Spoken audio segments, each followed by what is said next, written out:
love sweet gun bacon. Lobster's a 10, I haven't told you grab it. This video is brought to you by T-Blocks. Enjoy the content now, but stay for the shilling later. Welcome to Lobster Magnet and Friends. I'm here with my buddies Goro Gregoro. That's me. And I'm here with Zavul, who is not feeling very well. Yep. Like I said, not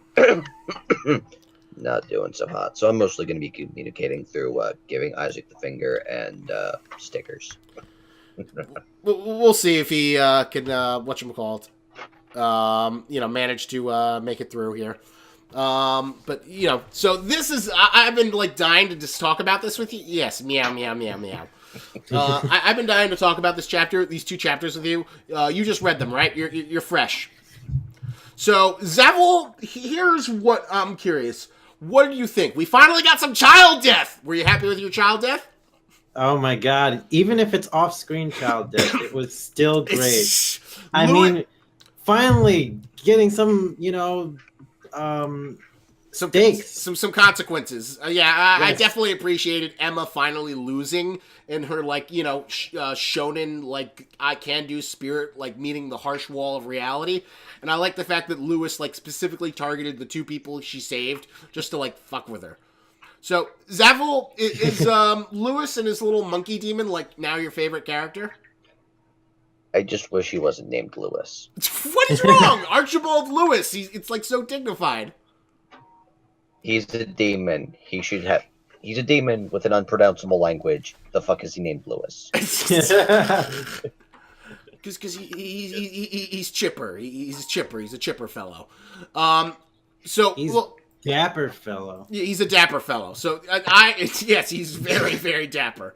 So I appreciated Lewis finally getting to murder children, and we got to that great scene where the demons are having their nice cut of venison, and they're just having a grand old time. I kind of love that they don't eat the kids fresh; that they have some assistants bring them back to the farm to butcher them.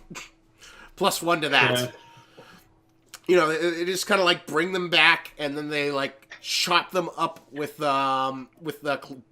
cleavers.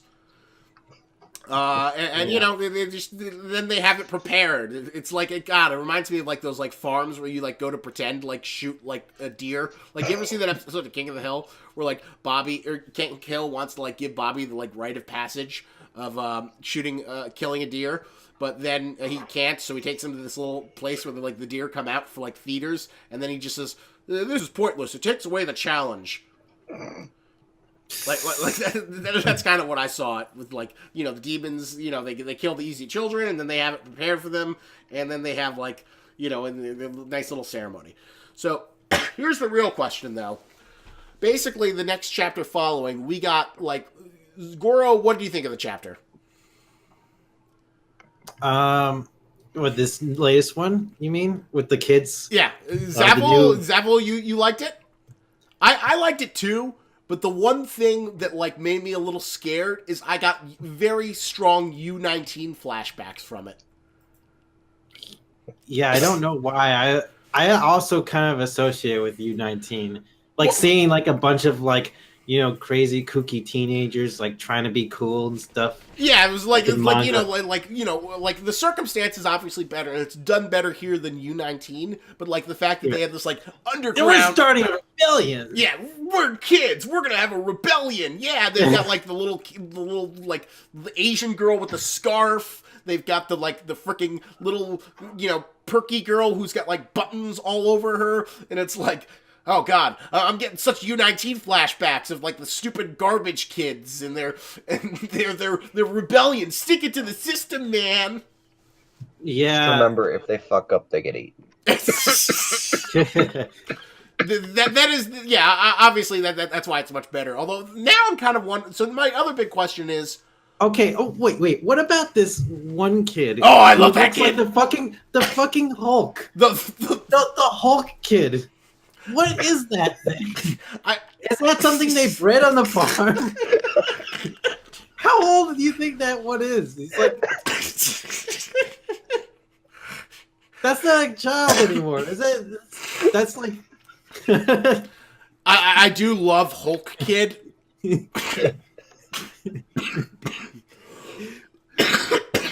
That's the craziest. That's the craziest fucking kid design I've ever seen so far. I've seen so far. I love Hulk Kid. I just assumed they like jacked him up with steroids for like more meat. Oh god, he wasn't smart enough, but like some of them like bulkier kids, so he's like just this, and then like, oh god, neither of you guys play. Have either of you guys heard of Wolfenstein, the New Order or New Colossus? All right, so you've heard of it. Well, one of the side characters is this guy named Max House. And Max House is like kind of like mentally disabled, and you know his whole backstory is that like one of the guys was a former Nazi who joins the resistance, and you know his like son is like euthanized because he has like a disability, and he takes Max House as like his adoptive son, and you know Max House becomes like the sort of bull strong worker for the resistance, and he's like, you know, he's this really strong guy, he's like really muscular, and he's kind of lovable because he's got the mind of a child, and he's like, you know, fuck you Nazis, fuck you and your you know, eugenics bullshit. So you know, he's become this sort of like semi-iconic thing of the you know, these new Wolfenstein games. So I kind of assume that, you know, this guy is like the Promised Neverland's version of Max House. Or what about like Hodor? Or Holdor. Maybe he's like holding the door. But yeah, he seems like a Hodor kind of kid. Out of all the characters, like muscular Hulk kid is like the one I want to know the most about. Yeah, it's just like that one question in my mind. And also, okay, did they introduced someone else at the end of this chapter? Yeah, they introduced Lucas, who's apparently like the good friend of Rufio. So it looks like Norman is still not alive, which is, I guess it's good because it means he's still dead, which is I don't know. Still theoretically, he could be on someone else's murder farm. True. Yeah, that is a good point. But how many of these murder farms exist? I mean, like places like Goldie Pond. Well, we did learn like a big piece of information that the reason why this murder farm sanctuary exists is because like Lord Byron owns the place, so he's able to just like pick and choose kids from it, and most of the kids are from like his personal murder farm. So that's why like they all have the same code, except for Emma. She's an exception. Although, well, here's my big question. So wait. Sorry. Just like one, you have to be super rich, right? Yeah. And two, you have to hide it from the rest of the demon, you know, population. You have to sort of seclude yourself, have a good hiding spot, and be super rich, and have the resources to get these kids. Like it's a very rare thing, I think. Yeah. I don't think there's a lot of like murder hunting grounds because it's like very taboo. You know, if those humans ever find out, it breaks the promise. Exactly. It's like the most taboo thing, you know, you could have in the Promised Neverland world. Yeah. So, you know, chances of Norman being on another murder farm are slim, but yeah, if they were going to reintroduce him, this would have been the time to do it. But instead, we got another interesting element where we got like another adult character, and he's like from Lucas's group, and he's like super battle hardened.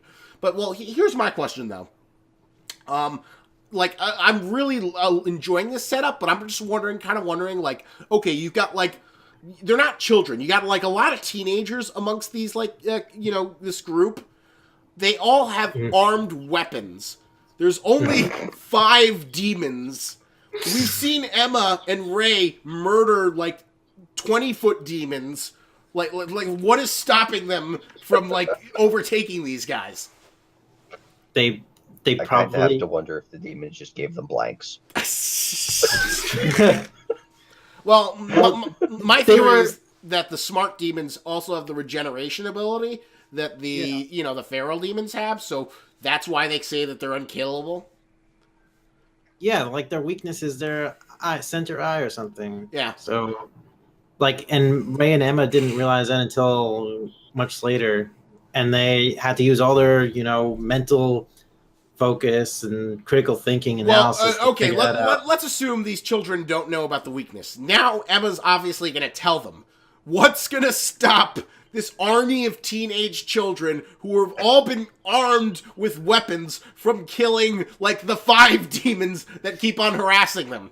And one of them is just this lazy fuck who, like, gets, like, carried around on a fucking chair. And let's be honest, Lewis, like, as much as I'm enjoying him as a villain, he hasn't done anything that impressive. He just, like, attacked a bunch of sniveling kids. He beheaded a kid. With an axe! Yeah. I mean, that's pretty damn cool. I don't know.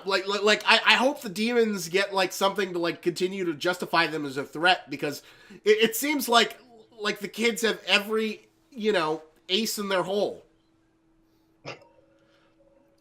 They're armed to the teeth. I'm a little bit worried for the demon side. I will admit that. They got to show something that will really, like, put a hamper on, like, Emma's knowledge of their weakness. Because I love this setup. I love that we've got this battle-scarred guy who's, like, from Rufio's time, which means we can get a good flashback of, like, Rufio's people being slaughtered.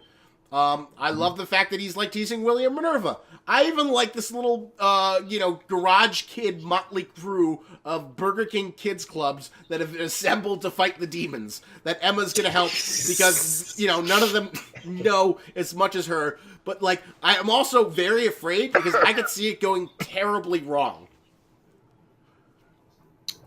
Yeah, I almost feel like it's either gonna be too successful right from the get-go, or I'm not sure. Well, for this to be good, I think what it needs to be is it needs to, like, be like this, like, tense cat and mouse game that goes on for several chapters, where, like, the kids come up with this really, really complicated plan, but then the demons do this thing that's, like, completely unexpected that the kids didn't anticipate that they'd know.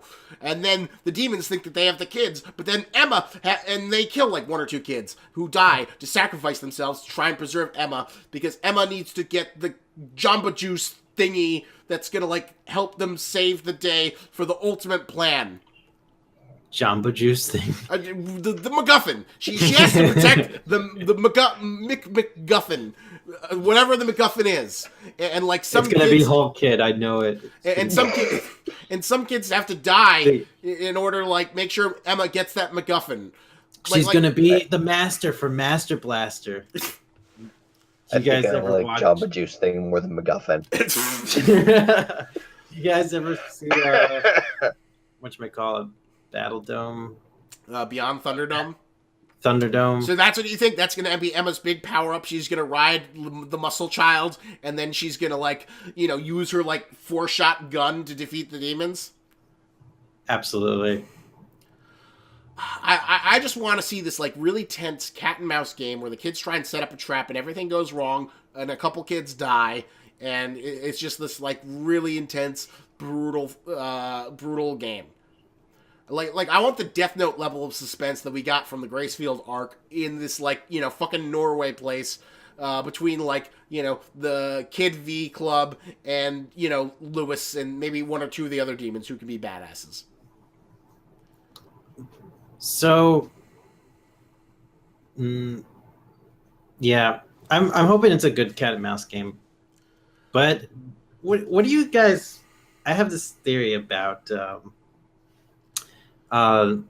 Lucas and Rufio. Okay, what's your theory? What if Lucas, when he says, "Let me tell you about William Minerva," is actually going to be referring to Rufio?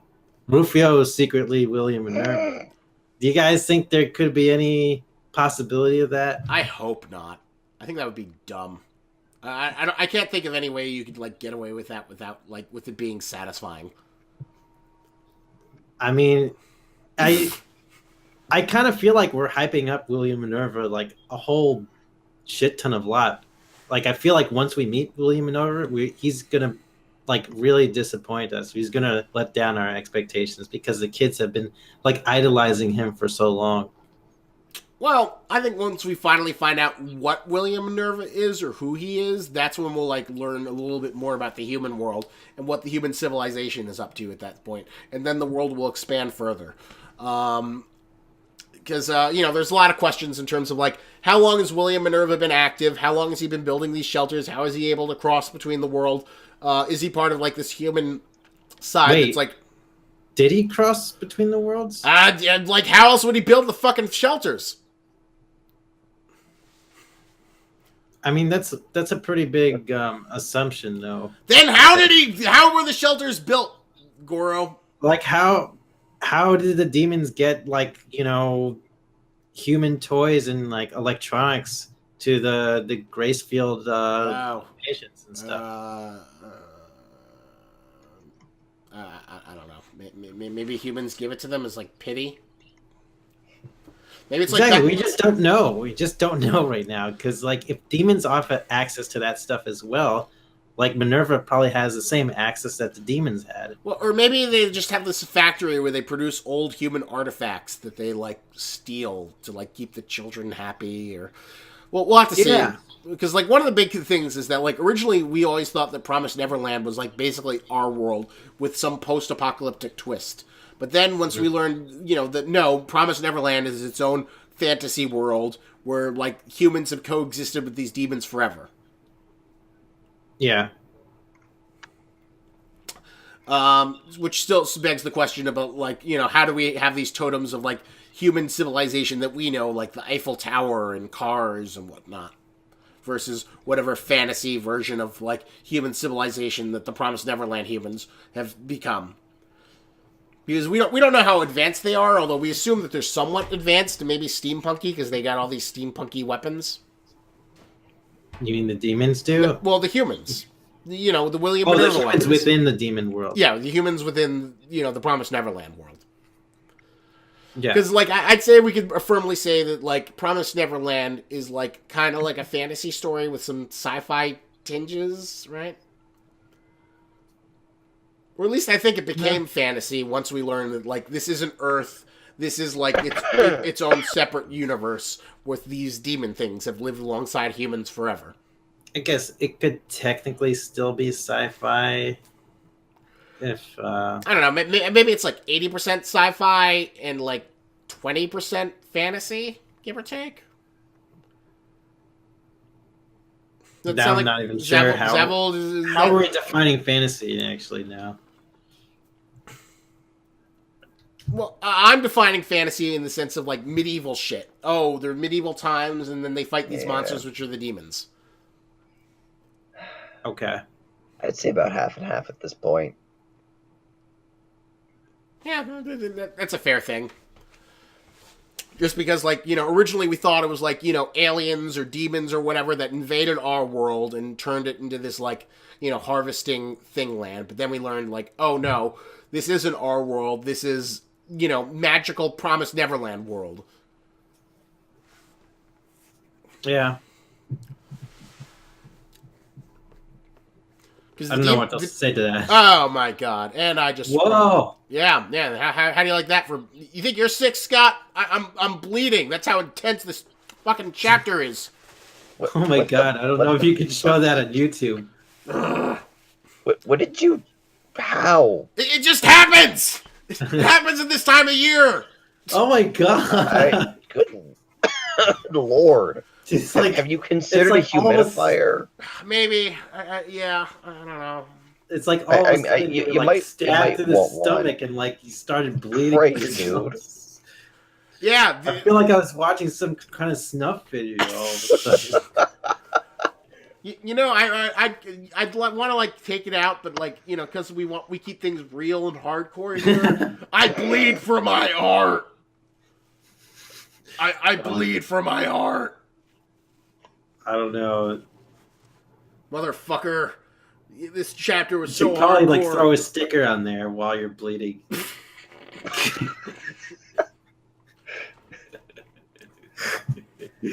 Oh, fucking nosebleed. God damn it. What a weird time to have a nosebleed. Yeah, this chapter was so hot. I feel like this might be appropriate. Oh, nosebleed Desu. Because like the characters are just so hot. This chapter was so hot. Muscular man. Chloe! God, you think that, this is like the first time in one of these freaking otaku weeb videos that like anyone's actually nosebleed on camera? Oh my god, it would have been perfect. You were talking about like, remember our conversation about hot, sexy women in anime?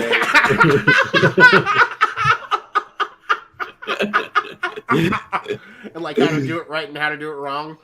Yeah, that would have been amazing, but no, unfortunately, my biology said differently.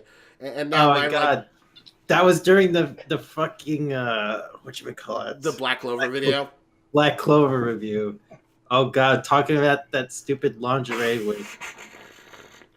Yes, we finally quit Black Clover. We Lobster was secretly thinking about that video. That video was so hot that like I just couldn't take it. And, you know, I just, like, you know, have this incredible nosebleed. Oh, my God. This is what happens when you watch too much animus and, you know, you read too much of the mangas. That, like, you know, every time you are physically aroused, your nose just starts, you know, spouting blood. But, you know, this is how hardcore, you know, you don't stop! Motherfuckers. This is how... You know, you become true weeb. Yeah. You have, you know, upgrade to nosebleed level at command. Well, this is definitely a first. Haha, screw you, Logan Paul. Like, oh my, okay. I want to see you bleed for your art.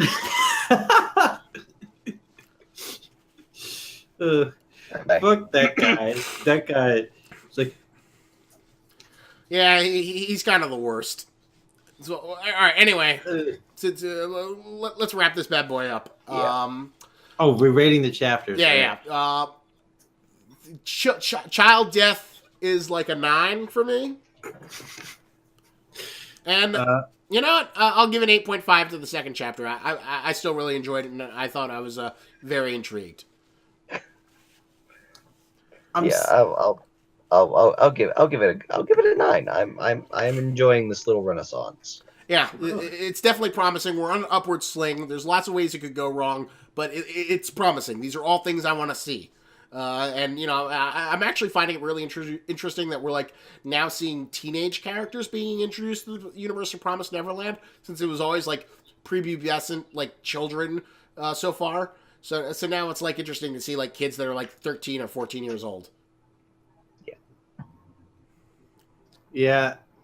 Well, I'm still not 100% sold yet on the revitalization of Promised Neverland. I mean, I think this is definitely, you know, an upward swing. It's making the series more interesting. I'm waiting. These teenage characters are a little bit troublesome, like the U19 kind of vibe. And like all of a sudden this guy's gonna say, "Oh, let me reveal the secrets of William Minerva," like out of the blue. That just feels a little bit. It feels a little bit kind of oddly, like, paced. Like a little bit too fast, I guess. Greg, screw you. That poop sign is really well deserved. Like, you know, we're getting information in a good place. This is like well developed. These are things that have been foreshadowed and they're being fulfilled. I think that's a completely dumb criticism. Yeah. So I guess I'll give them both 7.5s right now. Fuck you! Fuck you! Fuck you! Fuck you! Fuck you! Fuck you! Fuck you! My bloody fucking nosebleed thing says, yeah, fail. Fuck you. These are not 7.5 chapters.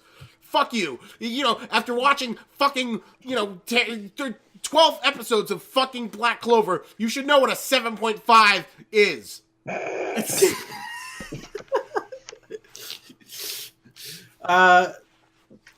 Look, I mean, and you didn't like the kid death? We got fucking kid death. I really like the kid death, but it did feel like a little bit late on the kid death. We needed some more kid death. I will agree we needed kid death earlier, but we finally got it. We finally got it. It was some good. It was some good kid death. I almost felt like they threw that in, kind of like a little teaser, like, oh, there could be more kid death later on. But fuck you, Greg. Fuck you. He was emotionally tormenting Emma, which is exactly what Emma needed. She needed a good loss. Yeah, but at the same time, these aren't kids that she really necessarily. But she's like a shonen protagonist. She's like, supposed to be like happy-go-lucky. I want to save everyone. And she had her like big shonen hero moment where she throws a fucking axe at him. And, the idea that she comes across the fact that her helping actually hurt these kids more to the point where like, good old fucking Lewis is like, I'm going to hunt them just to fuck with you and tell them, and he leaves the little girl alive just to tell Emma, come for me. That's great. That's great. That's exactly what the series needed. So how can you say like this gave me what I wanted, but meh. Yeah, but I mean, these kids, we're not really attached to them as much as like, let's say, Emma's group that she escaped with. We know about as much about them as we do about the other fucking kids. The other kids have no fucking personalities. They're just a fucking mob. And, they mean it not as much to Emma as, like, the other fucking kids because she's, like, a plucky shonen hero, can do, believe, save everyone, yada, yada, yada, yada, yada, yada, yada, yada, yada, yada, yada. It would have mattered. It felt like it would have mattered a little bit more to me if there was, like, a little bit more time to, like, grow attached to them in some ways. Fuck you! Like, we got kid death. We got stakes. We got Emma. You see Emma fail, and I really like that. And I want to see more of that. That's true. That's why I gave it a 7.5. Fuck you! Fuck you! Even Zavu, who's like the most picky person, was like, "Oh, I enjoyed this." Like Zavu is usually the picky one, and like I can't believe you're like the you getting that for me. even though you love like the freaking Hulk bro, Hulk child. Okay, Hulk child is cool. The teenagers, I'm very. I understand the skepticalness. Like it could go either way, but like right now they're fine. They look interesting. Sure. They haven't done anything terrible. Okay. And they're better than the fucking children. And they're all super battle-hardened teenagers who have, like, a stockpile of weapons who want to murder demons. Like, rich demons. They want to murder, like, the metaphorical Donald Trumps of their world, who are literally eating them. Okay. All right. I see your point, but I'm still stuck on the 7.5 for now. Fuck you. Because I need a little bit more with this story arc right now. I need to build up a little bit more. I just need a tiny bit more build up, and I want Emma to grow like attached to maybe some of these kids. Maybe I don't know, because like. This is a very jarring arc for me right now because like Emma was just like kidnapped out of nowhere, thrown in the middle of like this place that is like kind of like a Neverland place, right? And like it just felt so random to like throw her in this situation and like have all these random. Everything about this has been perfectly built up, perfectly foreshadowed, makes sense within the universe. Is like the smartest decision that you could have. And like now you can't see it and you can't see it in the video, but like Zavul is like changing his like title to like blah blah blah blah blah QQ more. Oh no, we lost Zavul. Uh-oh. Well, it's just my opinion. I mean, Andy's back and he kind of fucked up the video order. Now like Goro's on Zavul's side and you can actually change the order by clicking and dragging the cameras. Yeah, that's true. Whatchamacallit? But QQ more. Yeah, so I'm in a complete, total disagreement. I thought this was great. Screw you. And apparently Zavul agrees with me. Yeah, 100% agree. I'm curious what people in the comments think. Yeah, about so this, right in the comments, what do you think? Is this arc saving Promise Neverland? Me and Zev will think it is. We're so far really appreciative of these positive developments. We think it's the most interesting it's been in a long time. I'm appreciative too, but I'm not as hype about it as Fuck you right now. I'm hoping it continues to like follow its upswing. I think Goro should be more appreciative and appreciate that, like, what this is doing. What do you think? Let us know in the comments below. Whose side are you on? Do you agree with Goro or do you agree with Team Nosebleed? Team Nosebleed. Team Nosebleed. Yeah, Team Nosebleed. All right, so I think that finishes up our thoughts on this. Thanks for hanging out with us.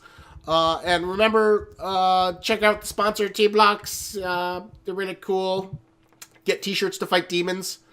And remember, Lobster isn't tennis, but don't you grab it. Do you like clothes but hate shopping? Then T-Blocks is the subscription service for you. But I know what you're thinking. But Lobster, how is that any different than Loot Crate or the other subscription services? Well, T-Blocks sends you t-shirts, which is clothing, which is actually useful, unlike the useless swag junk that Loot Crate keeps peddling on gullible schmucks. And this isn't just knockoff brand crap. T-Blocks hooks you up with licensed shirts for all the stuff you love, because you need clothes. How else are you going to keep your puny human man flesh protected from the elements? T-shirts are useful for any occasion. Wear them, give them to friends, give them to enemies, knit them together, make a quilt. T-shirts are life. And you know the best part? It'll only cost you $6.99. That's right, you can get 12 shirts sent to you for once a month for only $6.99. And you know what? If ultra cheap licensed goods are too basic for you, then there's also the Community T-Block set, which features original designs from the best up-and-coming artists, so you can keep that hipster street cred. But I'm here to save you even more money! Use the code LOBSTERTBX at checkout, and you'll save 10% on any order. Be a t-shirt wearing god amongst mortals. Use the power of the most expensive seafood to get you the cheapest t-shirts now!